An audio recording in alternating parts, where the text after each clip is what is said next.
Supreme court में चल रही बिहार एसआईआर पे सुनवाई के मद्देनजर आज एक बात सीधे तौर पर तय होती अभी तक की सुनवाई में नजर आ रही है। बात यह कि ज्ञानेश कुमार बिल्कुल ठीक ठाक तरीके से जस्टिस सूर्यकांत के पीछे छिपते हुए दिखाई दे रहे हैं। और ऐसा इसलिए क्योंकि आधार कार्ड उसको लेकर अब सुप्रीम कोर्ट की बेंच चुनाव आयोग की हाँ मिलाती नजर आ रही है। लेकिन इन सब के बीच टिप्पणी आज भी वही है, वायदा आज भी वही है कि यदि अंतिम समय में भी ऐसा लगता है कि गड़बड़ी हुई है तो ये सारी की सारी प्रोसेस एक तरफ रख दी जाएगी। हम यही बैठे हैं। ये जस्टिस सूर्यकांत की टिप्पणी है, we are sitting here in that case. अब क्या चल रहा है जरा सारी बातें विस्तार से करेंगे, समझने की कोशिश करेंगे कि बिहार एसआईआर को लेकर 12 अगस्त और 13 अगस्त की जो सुनवाई चल रही है इससे कुछ उम्मीदें हैं या फिर कि एक तरीके से क्लीन चिट चुनाव आयोग को मिल जाएगी। नमस्कार, मैं स्वप्निल और आप न्यूज स्ट्रीट देख रहे हैं। दोस्तों, बिहार एसआईआर को लेकर आज जब सुनवाई शुरू हुई तो सुनवाई की शुरुआत के साथ ही आज चुनाव आयोग घिरता हुआ नजर आया था। चुनाव आयोग ने अपनी गलती कबूली थी। चुनाव आयोग ने कहा था कि इतनी बड़ी प्रोसेस है, इतना बड़ा प्रोसेस है ये, तो जाहिर सी बात है थोड़ी बहुत खामियां होंगी। लेकिन उन थोड़ी बहुत खामियों को कबूलने के बाद भी चुनाव आयोग राहत की सांस लेता नजर आ रहा है और विपक्ष की तमाम दलीलें चाहे कितनी भी तर्कों के साथ रखी जाए, लेकिन वो तमाम दलीलें ऐसी लग रही हैं जैसे किसी काम की ही ना हो। और ये तमाम बात हम तथ्यों के साथ करेंगे। अब जरा कोई आपको टिप्पणी नहीं दिखाएंगे, कोई खबर नहीं दिखाएंगे, जो बातचीत अब तक हुई है, जो सुनवाई अब तक हुई है, उसके कुछ हिस्से आपको बताएंगे और उसके बाद उसका विश्लेषण करेंगे। दोस्तों, 3 नाम बहुत महत्वपूर्ण हो जाते हैं। एक नाम है अभिषेक मनु सिंघवी का, एक कपिल सिब्बल का और एक प्रशांत भूषण का। प्रशांत भूषण एडीआर को रिप्रेजेंट कर रहे हैं, अभिषेक मनु सिंघवी और कपिल सिब्बल विपक्ष के दलों को रिप्रेजेंट कर रहे हैं। अब बिहार एसआईआर को लेकर चल रही सुनवाई में एडीआर भी एक पार्टी है, लेकिन प्रशांत भूषण ने आज की तारीख में जब यह दलील रखी कि भाई 65 लाख मतदाताओं का जो नाम है जिनको हटा दिया गया है, उनकी सूची देने से चुनाव आयोग इनकार कर रहा है। और साथ ही साथ उन्होंने ये भी कहा कि चुनाव आयोग ये नहीं कह रहा कि हमारे पास वो सूची नहीं है, वो ये कह रहा है कि हम देंगे नहीं। और वो ये भी कह रहा है कि जा करके पॉलिटिकल पार्टीज से ले लीजिए, तो भला मैं किसी पॉलिटिकल पार्टी के पास वो सूची लेने क्यों जाऊं, ये चुनाव आयोग को देना चाहिए। इसके जवाब में जो चुनाव आयोग के वकील थे राकेश द्विवेदी, उन्होंने सीधे तौर पे सुप्रीम कोर्ट में कहा यह फॉल्स स्टेटमेंट है, ये गलत बोल रहे हैं। जबकि सत्यता क्या है? सत्यता यह है कि जस्टिस सूर्यकांत का ही आदेश था। आदेश ये कि चुनाव आयोग किसी भी हाल में 9 अगस्त की तारीख तक 65 लाख मतदाताओं की सूची एडीआर को दे दी। लेकिन एडीआर ने 9 अगस्त की तारीख को 9 अगस्त की तारीख को जब उसे सूची मिलनी थी, तब चुनाव आयोग ने 9 अगस्त की तारीख को सुप्रीम कोर्ट में एक हलफनामा दाखिल किया और उसमें कह दिया कि कोई भी नियम, कोई भी कायदा, कोई भी कानून हमें इसके लिए बाध्य नहीं करता कि हम 65 लाख लोगों की सूची दें या उनका जिक्र करें या उनकी लिस्ट बनाएं।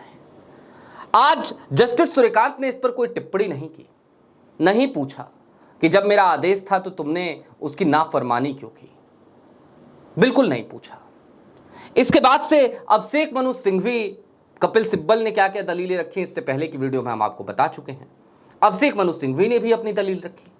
अभिषेक मनु सिंघवी सीधे तौर पर आज की तारीख में सवाल उठाते हुए ये नजर आए कि भाई डॉक्यूमेंट्स किसको देने हैं ये चुनाव आयोग तय कर रहा है, किसको नहीं देने हैं ये चुनाव आयोग तय कर रहा है।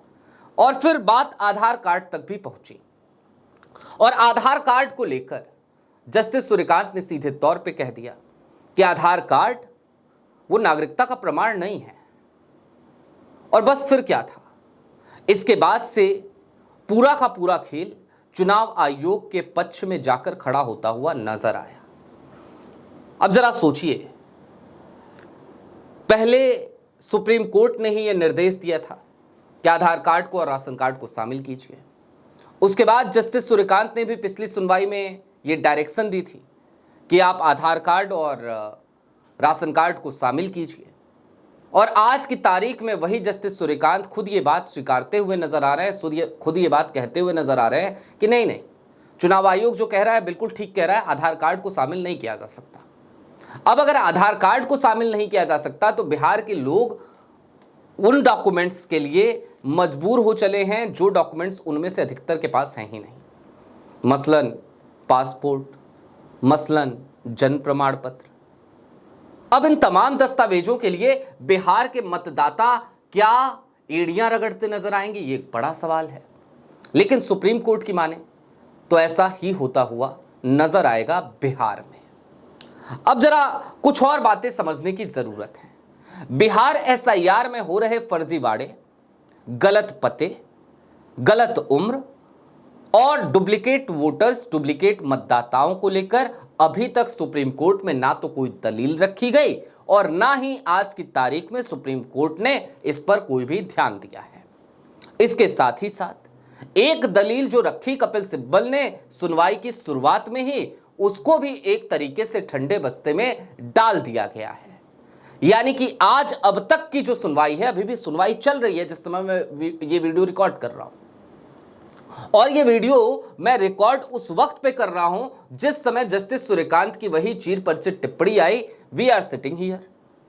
जनाब, आप तो बैठे ही हैं, ये बात तो हम सब जानते हैं, और आप बैठे रहेंगे, ये भी बात हम सब जानते हैं। नवंबर में रिटायर हो जाएंगे सीजेआई बीआर गवई, और उसके बाद आप ही तो बैठे रहेंगे सीजेआई की कुर्सी पर, यह भी हम जानते हैं। लेकिन जनाब, बात भविष्य की नहीं है, बात आज की है। आपने वायदा तो जरूर कर दिया है कि यदि कोई भी गलती पाई जाती है तो पूरे की पूरी प्रक्रिया को एक साइड में रख दिया जाएगा। लेकिन जनाब, दिक्कत यह है कि जब रखा जाएगा तब रखा जाएगा, रखा जाएगा कि नहीं रखा जाएगा, यह भी बात की बात है। आज की तारीख में जो फर्जीवाड़ा बिहार के एसआईआर ड्राफ्ट रोल में हो रहा है, उसका क्या? जो तमाम चीजें राहुल गांधी ने गिनवाई थी, वो तमाम चीजें बिहार के एसआईआर ड्राफ्ट रोल में भी नजर आ रही हैं। भारतीय जनता पार्टी के महामंत्री का मकान संख्या वो शून्य है। मिंता देवी की उम्र 124 साल है। चंदन कुमार की उम्र 119 साल है। ये सब कुछ आपके बिहार एसआईआर ड्राफ्ट रोल में है। ये सब चुनाव आयोग ने खुद अपनी वेबसाइट पर लगाए हैं दस्तावेज। और उसके बाद यदि ये कहा जा रहा है कि जो कुछ होगा हम देखेंगे, हम यहां बैठे हैं, तो फिर सवाल यह है कि आप तो वहां बैठे हैं, आप तो वहां बैठे रहेंगे, लेकिन ये कब देखा जाएगा? क्या चुनाव के बीत जाने के बाद? जब बिहार एसआईआर ड्राफ्ट रोल पर रोक लगाने की बात हुई तो आपने उसके लिए इनकार किया, और अब 1 सितंबर की तारीख आ जाएगी। आज की तारीख है 12 अगस्त। कितने ही दिन बचे हैं जनाब? 1 सितंबर की तारीख को फाइनल लिस्ट जारी हो जाएगी, और फाइनल लिस्ट जारी होने के बाद क्या होगा? आप बैठे रहेंगे जनाब, लेकिन